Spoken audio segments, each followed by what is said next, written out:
Seth here in the gym. This month we're gonna check out our kettlebell inventory. We should expand it. I gotta use up the rest of my 2022 budget, so probably try to expand it by the end of the year. But right now we have a 20-pound kettlebell. They're all mismatches, which is so amazingly South End, just like the shower heads in the men's locker room. Then we have this 16 kilogram, which is 35 pounds. So 20 pounds, 35 pounds. I think this one is 40 pounds. Yes, 40 pounds and 20 kg, I think, which is 44 pounds. So, you know, what's going on here is like the weight is extended out beyond where I'm holding it, so that, you know, puts more kind of like stress on when, in whatever way the weight is lifted.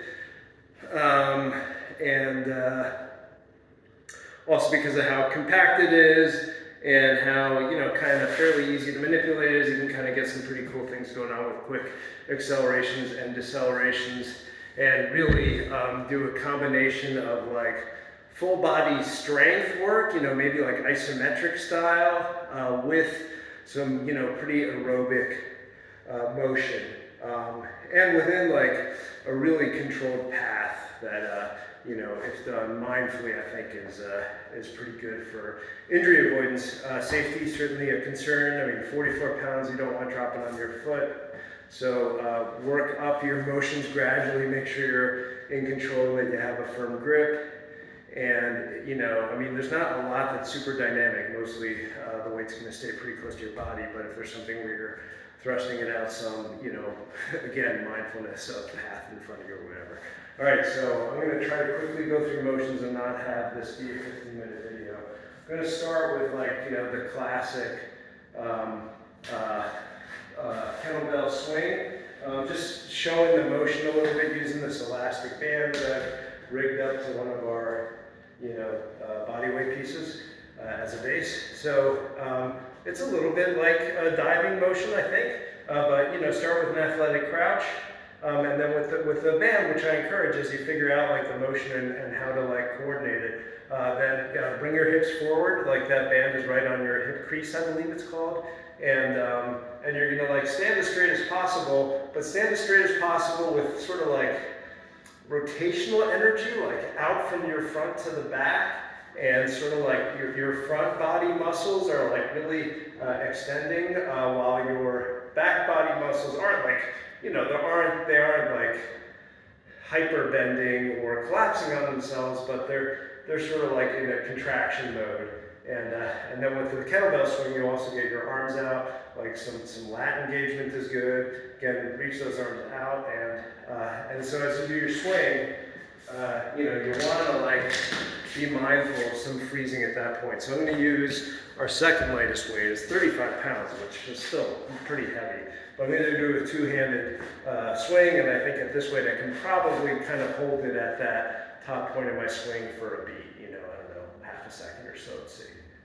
So I start like an athletic crouch, I let the kettlebell swing back, and then I'm going to like go into that, you know, kind of momentum as it swings forward. So.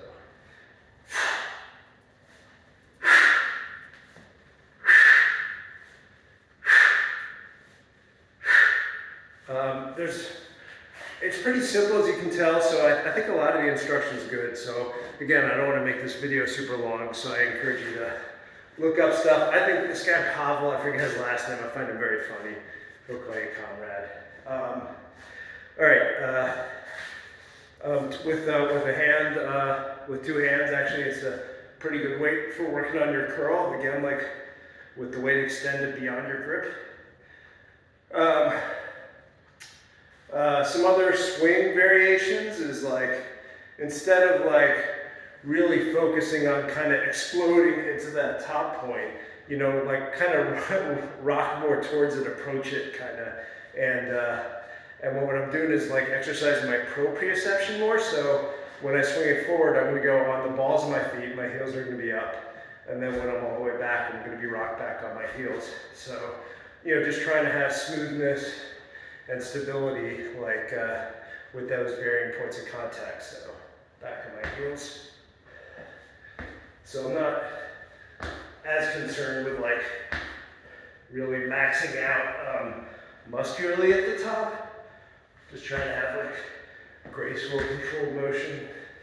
And one more thing on swings, I'm going to do one-handed one where I really work out my grip, because while swinging up, I'm also going to draw it in, put much more strain on my grip, and then extend it out while swinging down. So this is a one-handed swing.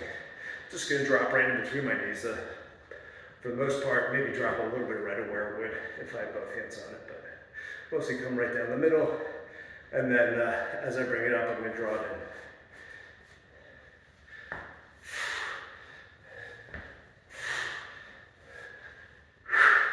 So again, this will work out your grip more, and obviously like your obliques, I guess, like, you know, because there's going to be, the weight's going to be putting a rotational force on your body, so to stabilize yourself. So, you know, try to do things both sides. All right, some more things. I talked about curls, and once you have it up, I don't know what this is called exactly, halo something is my guess, but basically trace a circle from your nose around the back of your head and your nose again, while standing straight. So, like, the weight is moving, you know, over the foundation of you standing. So it's kind of like, you know, really varying. I don't know. I guess you know, the kind of muscular emphasis it's calling on. All right. So now I'm going to do a bottoms up. So I'm gonna bring the kettlebell up to hold it at. My trainer calls it a rack. So I guess you'll kind of see the logic, I think. So I can either do that with a lot of swing in my hips, or with a kind of bicep curl, or whatever combo. So I'm going to kind of do, you know, some of both. All right. And now, I don't want to wait too long here because I'm going to get weak, but with, I don't know, the whole right side of my body, I'm going to give a little pump and get this thing fully extended up while keeping the weight above my hand.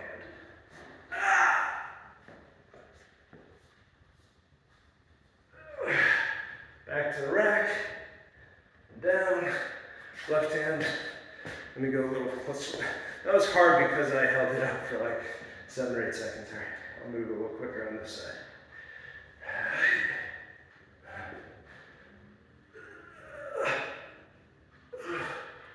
All right, I am going to do a Turkish get-up. It's a really cool exercise. Basically, like, it's constant incremental lifting up of the weight. I'm gonna use the lightest one here. I'm gonna use our 20-pounder. I'm gonna do it bottoms up. And it's something you can do on both sides of your body, but I'm gonna start by lying on my right side. And then I'm gonna kind of like rotate onto my back, and while doing so, I'll lift the weight with just my forearm. My elbow will stay on the ground. And now I'm gonna lift up my right shoulder and go down on my full left arm. And now I'm gonna go up on my left elbow. And so I'm kind of engaging my abs some here also. Go up on my left elbow. Go up on my left hand. So now I'm like all the way from my left hand to my right hand through my shoulders. Not sure how visible I am. I'm now going to lift my left hip up. So now be up on just my left hand and my feet basically. My hips will sort of tense up.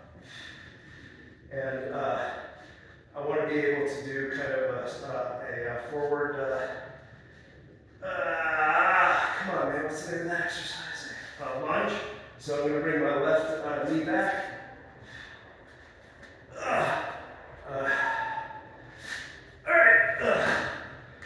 Again, that was exhausting. All right, I'm going to stop recording. How long? Not too long, less than 10 minutes.